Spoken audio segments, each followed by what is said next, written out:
Дорогие зрители канала «Русская икона», показывает Андрей Болдырев. Мы продолжаем тему вот этой книги «Русская икона. Середина 17 начало 20 века. Путь русской иконы в Америку. Собрание Олега Кушнирского». Мы первую передачу начали, я думал, мы продолжим, но тут Олегу пришлось нас покинуть на некоторое время. Я думаю, что он вернется, мы продолжим по тому плану, который у меня был. Но поскольку вот сейчас у нас есть пауза, я хотел бы поговорить с Ильей. Илья – это сын Олега, и я хотел бы поговорить на тему, которая для меня интересна. Я бы назвал эту передачу «Сын коллекционера». Вот, Илья, я являюсь тоже коллекционером, у меня есть сыновья и дочери, и я вот вижу, что вы помогаете своему отцу, что вы с ним вместе работаете. И что для вас, видимо, тоже русская икона имеет какой-то интерес. Правильно я понимаю? Да, абсолютно. Абсолютно. Вот скажите, как очень много моих знакомых не знает, кому передать коллекцию. Почему у вас с отцом вот получилось? Я вам скажу так. Вот моя личная ситуация, то есть как бы я участвовал, не участвовал, а присутствовал, можно сказать, при его разных не походах, а, скажем так, давайте назовем там покупках, предпосылках к покупках, когда там кто-то к нему приходил, там что-то приносил, показывал, что-то менял.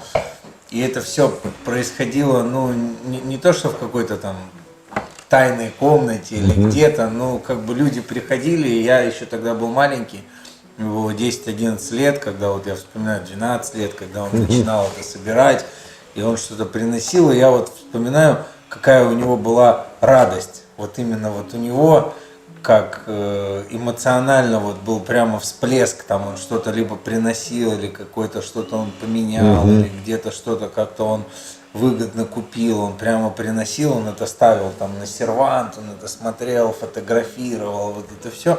И я все время маленький, я прибегал, и я хотел вот посмотреть, я хотел все время первый потрогать, он, естественно, мне как бы, не давал, потом я пытался это вырвать, вот, даже могло доходить там до каких-то там наказаний, вот, но в итоге он мне это давал, я это все трогал, я это все как бы смотрел, и для меня это казалось, не то, что там каким-то там, может, чуть ли не там божественным каким-то там, я это там трогал, он мне начинал объяснять там, что это вот это. То есть у вас эмоции отца заводили? У меня эмоции, да. Здорово. Да. А вы один в семье? Я один, у меня есть брат, вот, он двоюродный, но так получилось по обстоятельствам, что он как бы, как мой родной брат, то есть он вырос со мной, но у него не было вот этого, как бы он занимался как бы другим совершенно делом, поэтому как бы, и плюс еще, когда вот выходные были, вот то, что отец рассказывал, что он там ездил работать на блошиный рынок и продавал разные атрибутику, там, все подряд тогда, как бы было, интерес был большой к этому, то есть я участвовал в этом, то есть я все это видел, мне было это интересно, и у меня как-то, в принципе, вот, я не знаю, мне кажется, вот, на мой взгляд, у меня тогда заразился, в принципе, интерес к искусству, вообще, в принципе, тогда вот у меня не коллекционирование, вот честно, мне, например, коллекционирование не интересно. Вот как коллекционирование, собирать что-то, вот для меня нет такой вот любви, но я это очень сильно оцениваю, и вот моя тяга к искусству именно, вот она заразилась тогда, то есть я помню, когда мне уже исполнилось где-то лет 13-14, я стал очень много ходить по музеям, причем сам, то есть меня никто не возил. Шикарно. Да, я помню, первый раз там в 8 классе нас повели там в Метрополитен музей в Нью-Йорке. Вот, и, до этого меня родители водили туда, но после этого я как-то сказал маме, а можно я там, сам начну ходить. А что вас интересовать начало в искусстве? Меня больше всего стало интересовать старые мастера. То есть голландцы? Итальянцы? И голландцы, и итальянцы, и испанцы, и тот же там, даже определенные... Немцы, англичане? Больше всего мне, конечно, нравится Эль Греко. Это как бы для меня вау. То есть я когда вижу это, мне очень как-то вот эмоционально это. Но когда я видел, например, то, что, например, приобретал отец, вот, какие-то определенные иконы, я на это смотрел, и я очень глубоко всматривался там, в каждый сюжет, в каждую детальку, там, кто что делает, как что. То есть мне хотелось это сравнивать даже, ну, может, это будет по-дилетантски сравнение, но мне хотелось сравнивать это вот с Брейгелем даже, что как будто там вот много всяких вещей, что-то происходит, что-то там двигается, вот, потому что в основном он собирал вот эти житейные иконы, вот, праздники, вот, где очень много сюжетов разных. А вы какое образование потом получили? У меня несколько. Во-первых, первое мое образование, я лингвист, то есть у меня первое образование переводчик итальянского. Вот. Вы итальянский, английский и русский знаете или больше языков? И испанский тоже. Испанский. Да. Вот. А потом я получил образование в бизнесе. То есть искусство... Искусства нет. Искусство у меня какой-то вот, я вам говорю, вот с 13 лет у меня как-то как мозг немножко перевернуло. Вот 13, 14, 8, 9 класс меня прям как зацикливало на музеях. То есть я вот каждые выходные посещал какой-то музей. Там, либо метрополитен. Я первый раз вижу такого человека. Я просто первый раз вижу такого человека. Да, я просто ходил там вот 15-16 лет, например, у меня был там музей Бруклинский, там, например, есть собрание Родена, самое крупное чуть ли не в мире. Вот, целый этаж вот Родена. Я все время ходил, вот смотрел Родена, скульптура. Я просто, ну вот, не знаю, может это... Мне именно нравилась вот сама насмотренность. То есть я любил вот приводить время там. Мне нравилось вот прийти и вот ходить, смотреть вот эти как бы объекты, памятники. Как-то вот оно уважаю. Заразило. Вот даже вот Николай Задорожный делал экскурсию вот сегодня мне. Я первый раз в этом музее. И я прям такой вот, первая моя реакция вот была не то, что я хочу как бы посмотреть, что-то узнать, а у меня первая реакция вот прям как автоматом, я хочу сюда вернуться. То есть, типа, я уже стал думать, когда я приду сюда в следующий раз, типа, там, послезавтра или послезавтра, типа, хочу пройти, все посмотреть, всмотреться в это все. Вот мне именно вот это нравилось. Вот. Здорово. Но все равно должно во что-то выродиться, вылиться. То есть такой интерес, он все равно как-то должен себя проявить. Ну, я не знаю, мне кажется, что вот моя сегодняшняя, скажем, работа, то есть какая у вас работа сегодня? Я управляющий логистической компанией, которая перевозит искусство. Мне она дает безумные преимущества, безумные, потому что когда вот последние 2 года я провел в автомобиле. Я выстраивал полностью дорогу по Америке и сам как бы, ну, я сам возил искусство с помощником, как бы выстраивал это все, сам упаковывал, сам выстраивал свою клиентуру. И я понял одну вещь, что когда я разговариваю, допустим, с какими-то людьми, которые, скажем, хотят там транспортировать какие-то там предметы, ценности, неважно, это могут быть там древние какие-то скульптуры из Египта или какие-то там вещи, которые картины, или там даже не очень ценные вещи, но они им, допустим, близки там по душе, там какая-то дочка нарисовала какие-то картины, я с ними очень быстро нахожу общий язык, то есть они мне начинают сразу доверять. То есть я как бы, ну вот прихожу, если я вижу, например, фарфор, я как бы понимаю, что это за фарфор.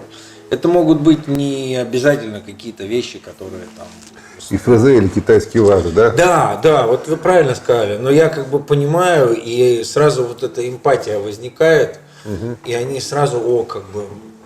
Ну, то есть у меня даже был смешной как бы случай. Мы приехали на одну работу, и приехал со мной там папин сотрудник, который ну, просто эксперт по упаковке. И мы начали там что-то делать, и я с женщиной там 5 минут поговорил, и она так на меня смотрит, говорит, я хочу, чтобы ты упаковывал. Я говорю, я как бы вот, он крутой. Она говорит, нет, я говорит, хочу, чтобы ты, пускай тебе помогает. И мне это так смешно было, то есть, ну, человек, который там, я не знаю, бог упаковки, а она типа хочет доверять мне. Вот. Именно потому что я понимаю, что это там немецкий фарфор, там такой-то, там его надо тихонечко, тут пальчик не сломать, чтобы реставрация потом не было. То есть я как бы вот вырос в этом и у нас ведь такого нет в России-то. Мне понравилось, как бы, я доволен вот этим всем опытом, я доволен, что отец как бы, он как бы делился со мной. То есть он не скрывал это как бы не была его отдельная жизнь. Вы знаете, все-таки, наверное, у нас достаточно в России эти вещи, они какие-то все-таки отделенные от детей, действительно. И даже есть момент какой-то стыда. Мне кажется, вот я общался с разными людьми, например, вот в России, кто, например, вот это очень интересный момент, вот этот сайт, который я строил, как бы изначальная идея была, построить, набрать как бы определенный там уровень компетенции, и вот было желание, конечно, найти какие-то шедевры. Это у всех такое. То есть ты хочешь, я уверен, что и у вас, например, вы собираете что-то, вы все равно конечно, вы всегда мечтаете найти какой-то вот изумруд. Вот. И это была, в частности, как бы, я хотел это. И я понял одно, что вот в России люди, которые именно приобретают, например, икону себе, это реально для них святыня. Да. То есть это вообще не обсуждается. Да. И они продадут все. Они продадут последние трусы. Потом они пойдут продавать икону. То есть это по-разному. Это по-разному. Но это вот настолько... Я понял, что вот искать, например, даже вот покупать иконы здесь. То есть понятно, что есть профессионалы, есть дилера, есть коллекционеры, есть там антикварные лавки, естественно, там везде идет бизнес, люди всегда хотят что-то купить там на подарок, как бы нормально. Но вот пытаться, например, работать с тем, что ты популяризируешь какой-то там ресурс, вот как я там, например, RussianIcon.com, чтобы к тебе приходили простые люди, не специфически кто в этом понимает, а кто к тебе обращался как к эксперту.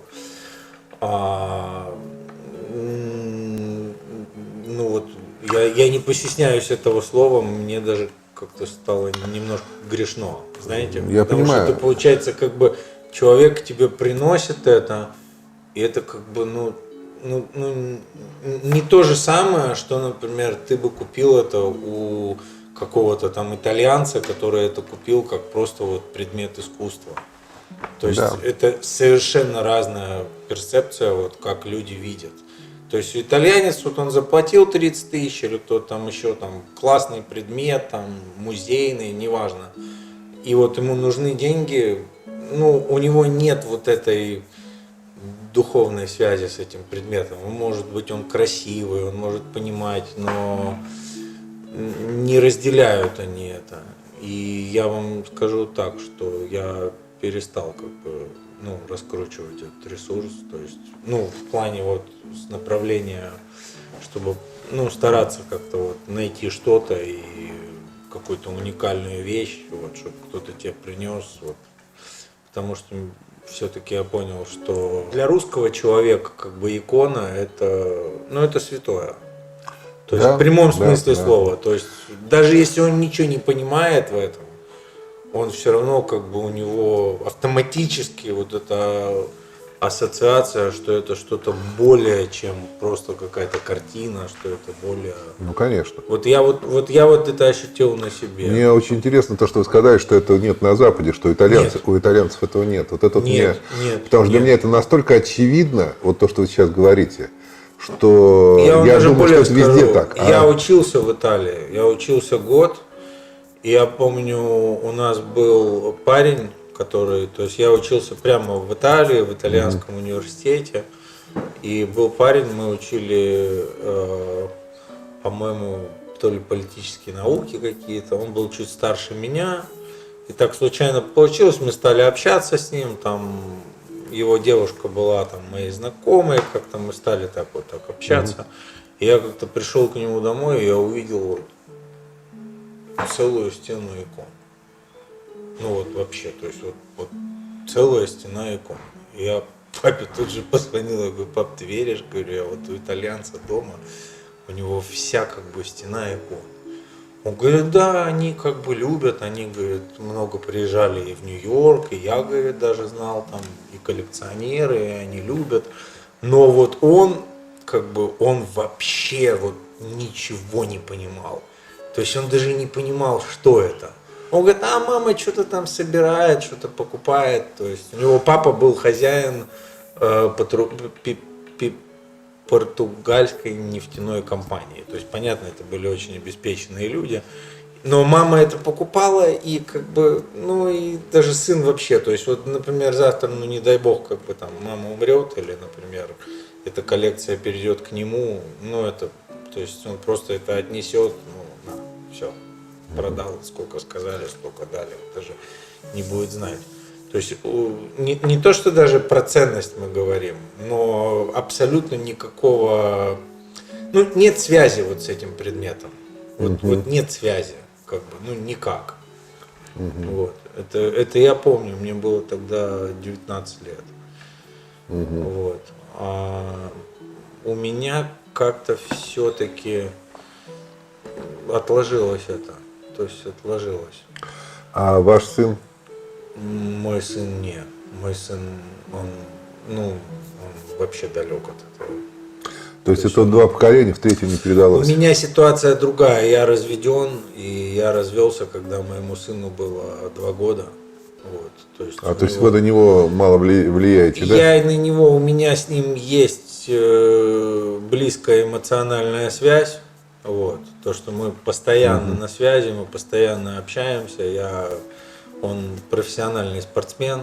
Вот. Он сегодня входит в топ-5 пловцов в Америке, ну, по его возрасту.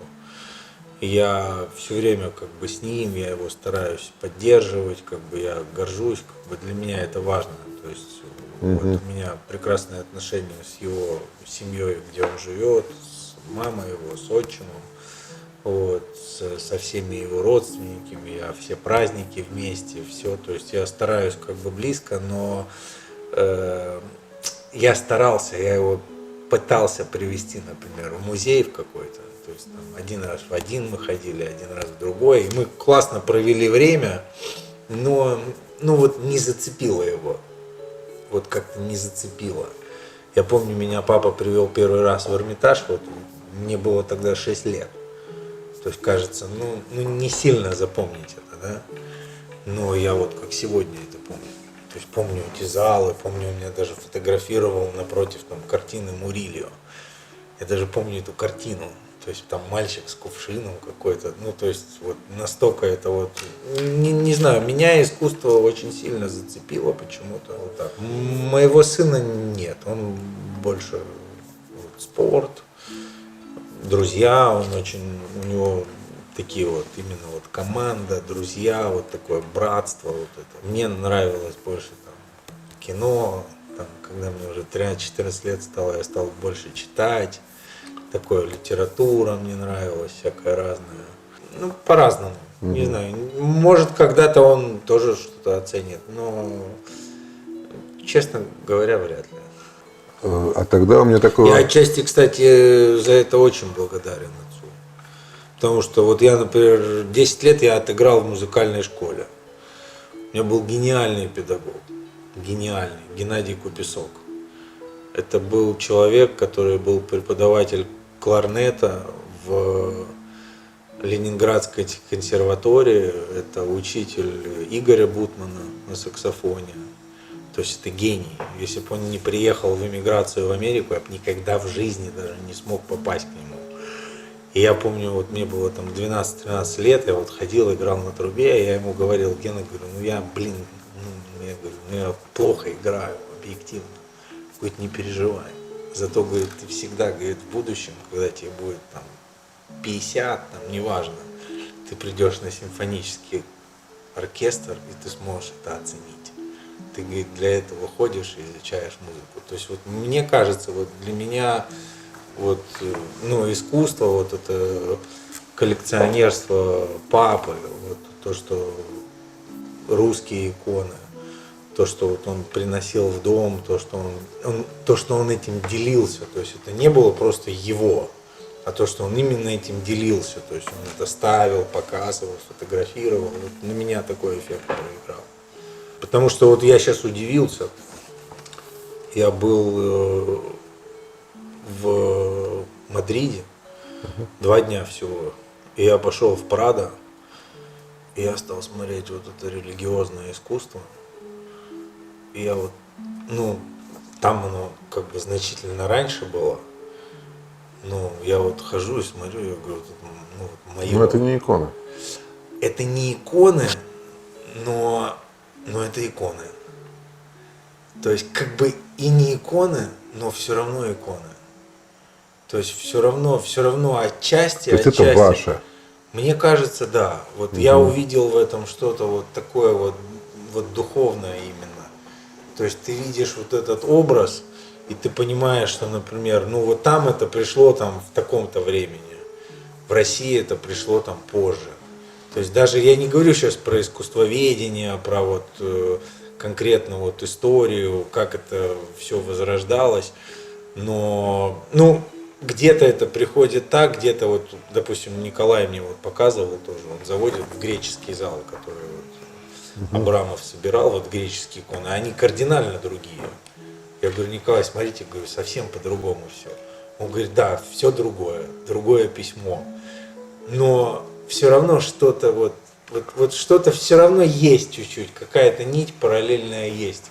Ну, знаете, мне так показалось. Вы знаете, если мы говорим вот в такой компании, да, вот вы, ваш отец, Николай Васильевич Задорожный, там вот Сергей Ходорковский, допустим, да, ну, мы будем говорить о русской иконе как о каком-то явлении. Если мы сейчас здесь посадим византиевиста, то есть он знаете, что скажет? Что? Он скажет следующее, что русская икона – это провинциальная византийская икона поздняя, не самостоятельная, малоинтересная. Вот что он скажет. То есть, когда мы ему будем что-то говорить, я это видел. Да. Я разговаривал с этими людьми. Да. Я видел людей, значимых вот, в византийском искусстве. Да? Вот. Ну, вот они так относятся к русской иконе. Понимаете? Ну, отчасти, может... 63-я провинция Византии, где-то на северо-западе, ну, может, в плане востоке. Какого-то исторического вот этого хода, может, где-то они там правы, к примеру. То есть, ну, я не знаю, я не имею знаний вот этих. То есть, я не искусствовед, у меня нет, откровенно говорю. Но я, например, когда вот вижу именно вот русскую икону, у меня здесь какой-то другой феномен. То есть для меня это совершенно как бы новое открытие. Я понимаю, я просто вам говорил по поводу того, что вы говорите, греческая икона.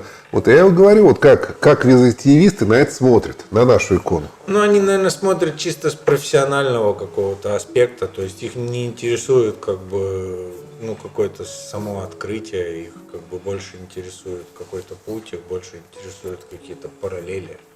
То есть, почему так произошло, где взяли это, где взяли то. Феофан Грек у нас тут работал. Он грек. Не только Феофан, он еще и грек. Ну да. Вот, я же не говорю. Самое смешное, я вот честно вам скажу, я вот признаюсь, я вот исторических фактов, я вообще не знаю их.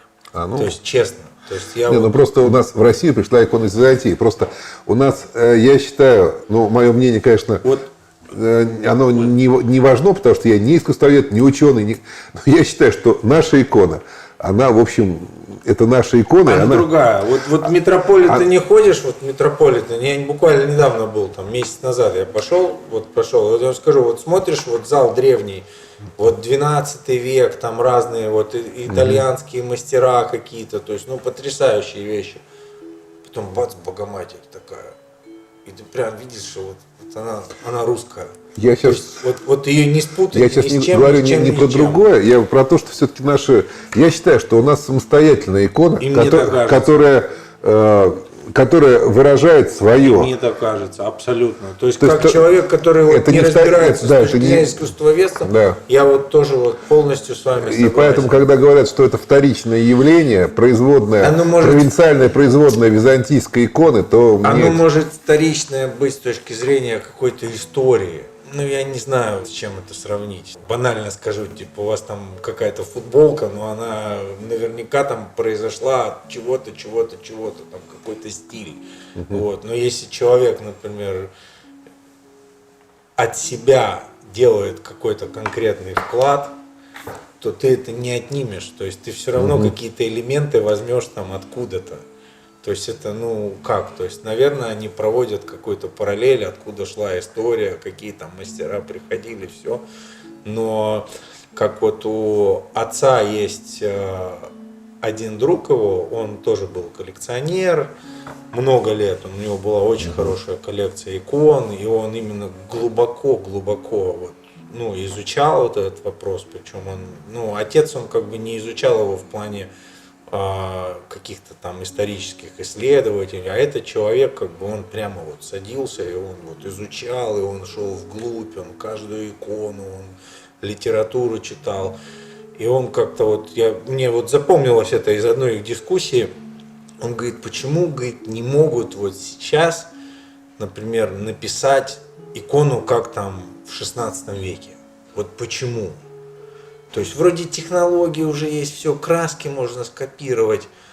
И вот я как сейчас помню, мне, наверное, лет 15 было, потому что тогда я вот стал именно вот как-то с ним общаться, потом мне стало 16, он бывший гонщик профессиональный, по-моему, он из Свердловска был, Лёва Урецкий такой, Лев, он меня учил водить, то есть он меня научил там правильно, как там руль, все, то есть вот я водить научился от него.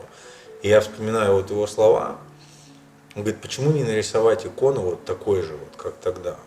Да, говорит, потому что, говорит, запах другой, говорит, еда другая, говорит, вот, говорит, сортир, говорит, другой. Вот, говорит, человек тогда, он должен был, говорит, дышать, говорит, вот тем воздухом, кушать ту еду, он должен был сесть за тот стол, когда вот он пишет. Все, говорит, было другое. Ну, во-первых, свет был другой. Свет был другой. Вот это не все. было электрического света. Вот, нет, так вот это все отражает. То есть ты не можешь поэтому сравнивать, как бы это примитивно, это пришло оттуда, это пришло отсюда. Естественно, это уникальное явление. Как бы оно не может быть по-другому. Потому что ну, земля другая, люди другие, еда другая, изба другая. То есть там писали, тут писали. То есть какие-то элементы, наверное, совпадают. Вот, как бы вот я так вижу. Ну и кроме того, когда дух другой совершенно. Ну действительно, если ты за жизнь не посмотрел ни одной передачи Малахова, то, наверное, ты намного более чистую икону напишешь, чем человек, который хотя бы краем глаза это увидел. Хотя, говорят, очень классный человек. Я не оцениваю. Я его даже один раз на выставке встретил. Я вообще ничего не говорю по поводу того, какой он человек. Я просто хочу сказать, что даже просмотр одной его передачи кардинально изменит сознание человека. Просто его поменяет.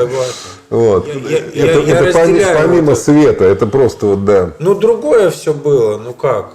Вот. Я ездил вот буквально в прошлом году, я ездил, у меня такая экспедиция была интересная.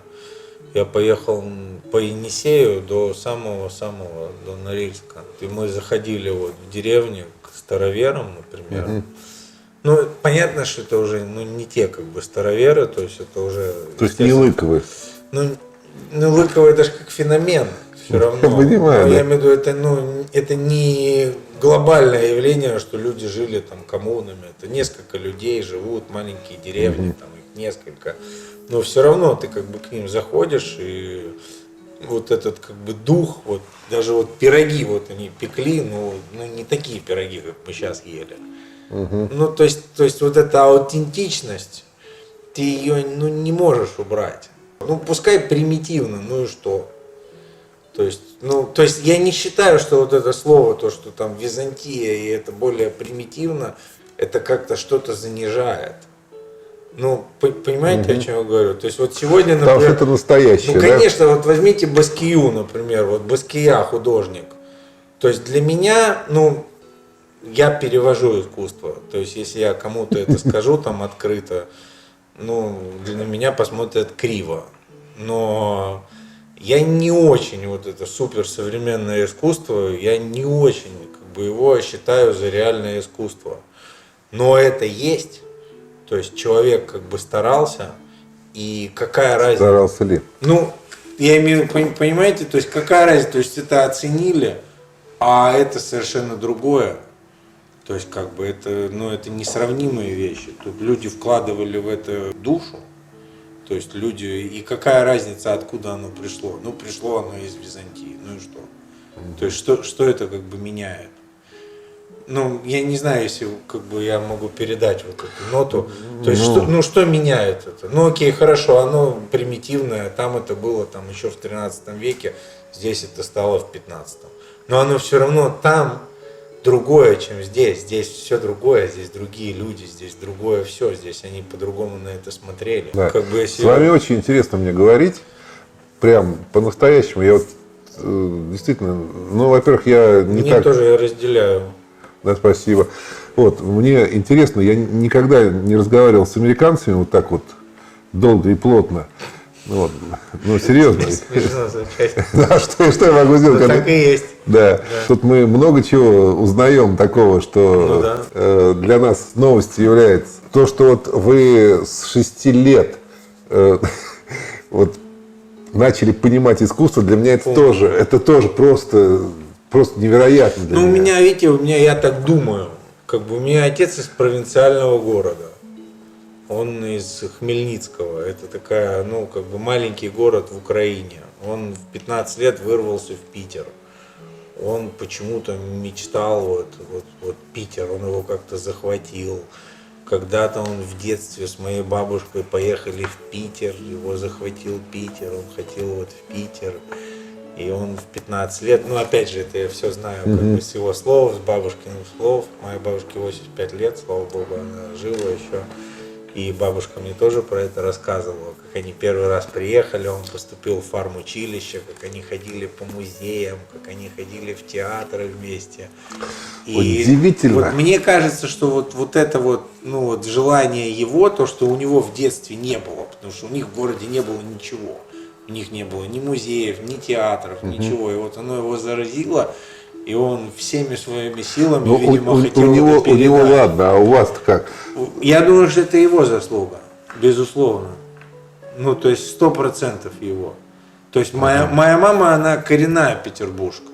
То есть у меня там до, не знаю, какого колена, они все родились в Питере. То есть для моей мамы это как бы, ну, вообще нормально. Ну, да, это... А для него это феномен, то есть он приехал, и он хотел все это поглощать, ему нравилось. Я помню, он водил в Эрмитаж меня, он еще фотограф был, он работал в лаборатории, он везде фотографировал. И он мне тогда даже там, ну и в русский он меня водил. Вот. И ну как-то вот, ну так вот сложилось. Не знаю. Именно как потребитель искусства. Папа меня водил в музей, мама меня водила в театры. Вот так было. Угу. И еще самое интересное, вот в Питере, например, есть церковь одна. Мама у меня этническая немка.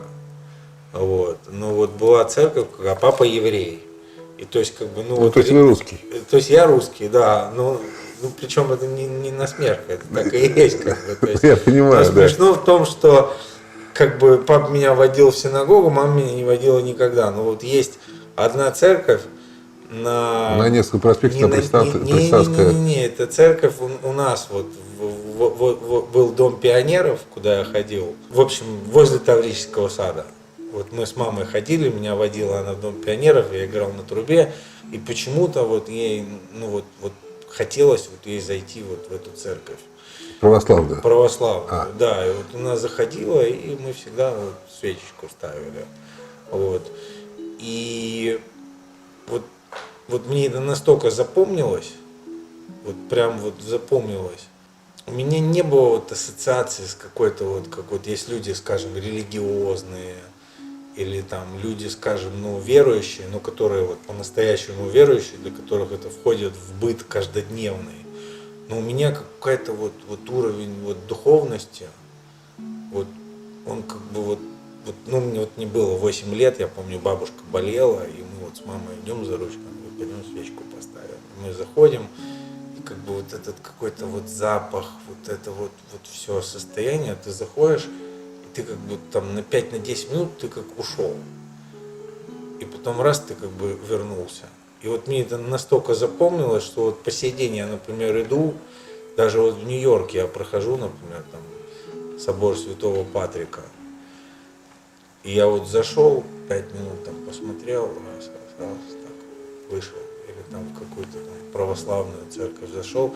Особенно вот почему-то у меня вот эта сильная ассоциация, вот чем меньше храм, вот где-то в деревне, где-то вот вообще вот там какой-то вот деревянный храм, вот Николай Васильевич вот завел вот эту часовню, которая у него здесь вот старая, вот ты заходишь, и вот прям вот какое-то вот такое, ну, такое ощущение, вот как будто ты ушел из этого мира на 5 минут, то есть попал вот, ну, я не знаю, я вот, ну, как бы, вот, честно, я не какой-то там религиозный человек, но вот Сергей Ходорковский, он мне объяснил это таким образом, он говорит, понимаешь, просто когда, говорит, туда пришло тысячи людей, они туда пришли и принесли судьбы, вот это слово русское, как вот намолено, оно имеет какой-то фактор. То есть вот что-то в этом есть, что вот много людей туда пришли, и как-то вот что-то они свое туда принесли, и оно как-то, не знаю, как философски. Я не знаю, я все-таки православный, поэтому я бы не от людей шел, я бы шел от Бога. Все-таки не то, что там людей много было, я бы строил не снизу, а сверху. Думаете так, да? Думаю, да. Может быть, может быть. А люди, они просто лишь отвлекаются. Тоже может быть. Ну, мне вот запомнилось. Ну, это мое такое. Нет, но это индивидуально. У меня есть случаи, вот у меня близкий друг, я много лет прожил в Латинской Америке. Я работал агентом по недвижимости, вот, делал много разных рекламных проектов. Я помню, у меня у близкого друга, он приехал просто по отдыху, у него умер папа в этот день. Он говорит, пойдем, я хочу, говорит, свечку поставить. Здесь есть православный храм? Это в Панаме было. Я говорю, да, есть. И мы приехали, батюшка русский, вот, отец Александр. И мы туда пришли, и он поставил свечку, и у нас вот, ну, 10-минутная вот была беседа, вот просто 10-минутная. И вот эти 10 минут, вот я вот их, ну, на всю жизнь запомнил. Я помню, он такую вот смешную вещь сказал, ну, смешную, я так выразился, а не смешная. Он говорит, любой человек может быть святым. Как типа вот, говорит, вот Серафим Саровский так сказал, говорит, что типа вот любой может быть святым, и это очень легко. Просто возьми и сделай.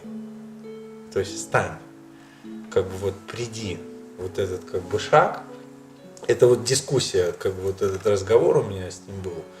И он настолько запомнился, что вот буквально пару дней назад так получилось, мой друг, другой, он говорит, ой, батюшка, говорит, в Питере. Говорит, не хочешь встретиться с ним? И я ему позвонил. Вот, и мы минут 20 болтали с ним. И я говорю, а я вот помню, говорит, вот с вами этот разговор, говорит, он до сих пор, он говорит, ну, говорит, видите, говорит, достаточно, говорит, взять, вот, прийти.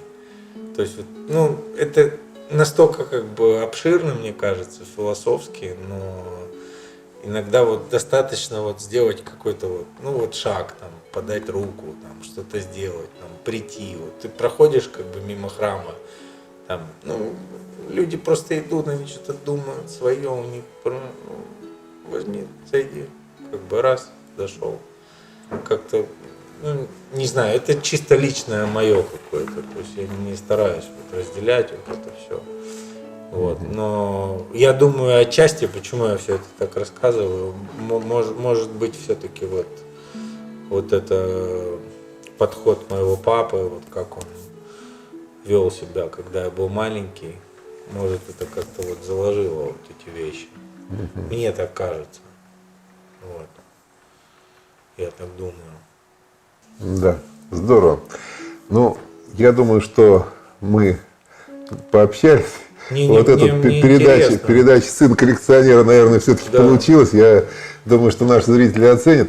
Я от Спасибо себя, вам большое. Да что, я от себя хочу сказать, что наблюдая за тем, как умирают коллекционеры и что потом происходит с их коллекциями, я вот на канале такие передачи делал, вот когда мы говорили о том, как с коллекцией поступать, как вообще готовить, к чему ее готовить, что будет с коллекцией после смерти. Понимаете, когда речь идет о каком-то там состоянии, об активах, это одно. Вот, ну, есть у тебя какие-то активы, но ты их распределил и решаешь, что вот это пойдет на благотворительность, это пойдет дочери, это пойдет внуку, это пойдет сыну, а это там, я не знаю, кому еще. Ты их распределил, забыл. А коллекция – это уже что-то большее, чем просто... Ну, во-первых, ты к этому не относишься. Если ты собираешь коллекцию как актив какой-то, ты, конечно, можешь собрать. Не соберешь. Тогда лучше собирать бриллианты. Вот там вот прям по чистоте, вот прям вот они вот, у них имеется вес, 100%. Вот там тых, у тебя будет коллекция бриллиантов, они будут сколько стоить, и вот там. 100%. Если ты занимаешься чем-то, искусство, антиквариат, вот история живая, то для тебя эти вещи приобретают другой смысл. Они не приобретают у тебя только характер материальной ценности. И вот тогда, когда ты об этом думаешь, а что такое собрать коллекцию? Это огромные труды, просто реально огромные труды. Это опыт и удач каких-то, радостей, и опыт больших огорчений. Когда ты покупаешь подделку, когда ты что-то теряешь, когда у тебя просто икона падает, разбивается, это же вообще кошмар. У тебя вот эти вещи, они перестают, то есть они существуют уже в совокупности. Я хотел добавить, если вы позволите, вот Да. я был на Енисее, когда там в одном из городке, когда вот плывешь, там есть музей рубанков вот этих. И человек собрал, ну вот, я не знаю, наверное, как 10 комнат вот этих, там тысячи. И я зашел, и ты как бы смотришь, ну как бы, ну рубанок, ну что это, как бы, ну, и ты пытаешься вот ассоциировать это со стоимостью. А там не сама стоимость. То есть там именно вот смысл того вот уникальности, то есть не только как бы тот вклад, который коллекционер сделал, но и вещи, когда они собраны в коллекцию, они уже начинают жить по-другому. То есть они начинают жить как одно целое. То есть если вещь одна, ну как бы она одна, вот вы правильно сказали, 10-каратный бриллиант, вот он стоит там $1 миллион. И как бы и он стоит 1 миллион. То есть вот это единственная его ценность.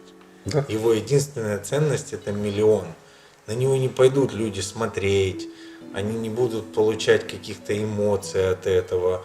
То есть там нет никаких вторичных вот, ну, выгод, или как сказать, вторичных вообще ничего. То есть он просто вот есть, это как вот, и он стоит, и он, ты его можешь продать, можешь заложить. А тут это совершенно, ну, это совершенно другое. И Да. мне кажется, что как бы коллекционеры, которые коллекционируют только из-за стоимости, но они могут собрать коллекцию. Есть великолепный способ коллекционирования. Это банкноты Ну, по номерам. Ну вот смотрите, вот я был в Мексике, там есть музей Карлоса Слима. Это вот миллиардер мексиканский. Он создал музей, вот, и он его сделал бесплатно. Его девиз был: я хочу сделать музей для людей. Вот. Он закупил все шедевры мира. То есть там, ну, там есть все. Там и старые мастера, и импрессионисты, и контемпорари, ну все. То есть там огромный зал только Родену посвящен. Но он это просто купил. То есть он сам не коллекционер. Он как бы создал это И создал с целью, то есть он хотел это сделать, чтобы люди ходили, чтобы музей бесплатный, то есть у него была такая идея. Но сам по себе то есть ты приходишь в музей, это не индивидуальная какая-то коллекция чего-то, понятно. собранная с Супермаркете душой. купил. Да, то есть оно выглядит Так, круто. заверните Нет, мне вот круто это и выглядит, поставьте, да. круто, абсолютно. Но это точно так же ты можешь прийти посмотреть там на вещи на аукцион какой-то. То есть это не то же самое, что вот индивидуально человек собирал. Вот вы сказали вот про мундиры, например. Я уверен, что если смотреть, например, эту коллекцию, будут совершенно другие эмоции.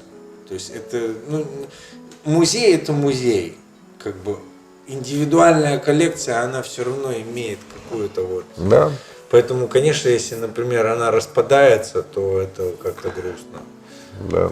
Я вот так. Неважно чего, потому что это что-то цельное, на что можно смотреть как период времени. Да, в любом случае, абсолютно. Система, она не состоит лишь из совокупности элементов. Система всегда больше, чем совокупность элементов. То есть, грубо говоря, автомобиль, если его разложить вот по асфальту, то это будет там абсолютно 1500 деталей каких-то, да?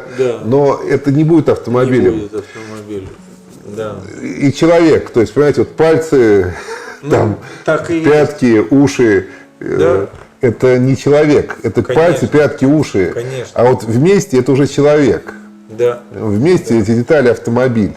Кирпичи это кирпичи, дом это дом. Да, плюс я еще думаю, что вот, например, если какой-то профессионал собирает что-то, у него есть какая-то конкретная задача.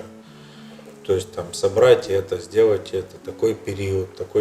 То есть то тоже абсолютно подход профессиональный, интересный, он легитимный, оно так может вполне работать. Но когда, например, вот вы собрали коллекцию, там все равно будет большая часть вас. Это не оторвать, никак. Да.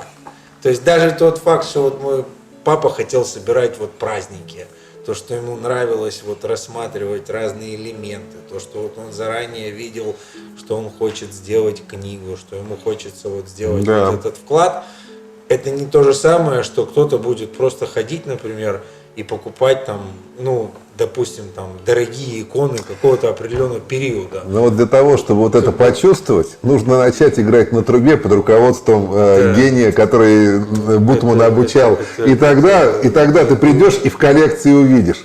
Гена Купесок по сей день преподает и учит маленьких детей. Но я говорю, но он же вам сказал, что в 50 лет ты придешь и будешь. Гениальный человек. Вот. Да. И тут тоже, понимаете, тут все-таки должен быть какой-то уровень культуры. Вот. Хорошо. Вот познакомился я с сыном-коллекционером. Мне было очень приятно с вами поговорить. Взаимно. Спасибо вам большое. Спасибо. Благодарю. Спасибо.